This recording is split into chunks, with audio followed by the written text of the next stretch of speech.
Et dans les quotidiens du jour, l'actualité, c'est la tournée africaine du chef de la diplomatie chinoise et l'investiture du nouveau président ghanéen. La revue est préparée par Ahadi Sandamba.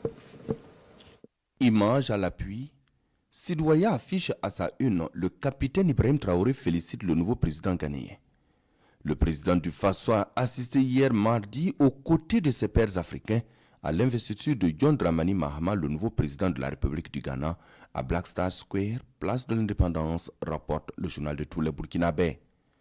Le revenant de Jubilee House, au pied du mur ghanéen, titre l'observateur Parga pour sa part.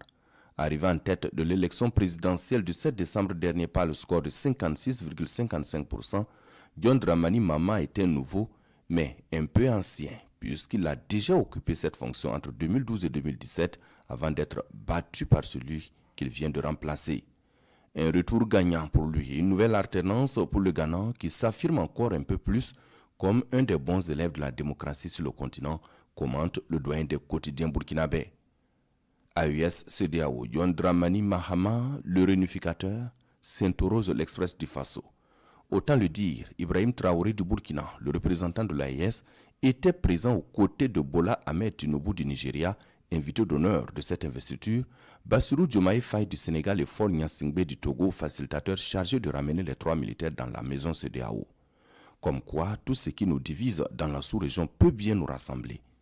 Et en se retrouvant à la même cérémonie, dans la même tribune, les chefs d'État de l'AES et de la CEDEAO viennent de démontrer qu'en réalité, rien ne les oppose ni ne les divise. Au contraire, ils ont les mêmes aspirations pour leur peuple, pour ne pas dire le seul peuple de l'Afrique de l'Ouest, analyse le quotidien Bobolais. Pendant ce temps, le journal Le Pays analyse la tournée africaine du chef de la diplomatie chinoise. Pour ce canard, ce sont les intérêts qui guident les pas de Wang Yi, qui a entamé depuis le 5 janvier une tournée africaine d'une semaine qui le conduira successivement en Namibie, en République démocratique du Congo, au Tchad et au Nigeria. Une tradition vieille de 35 ans et qui voit l'Empire du Milieu consacrer sa première visite diplomatique de l'année au continent noir.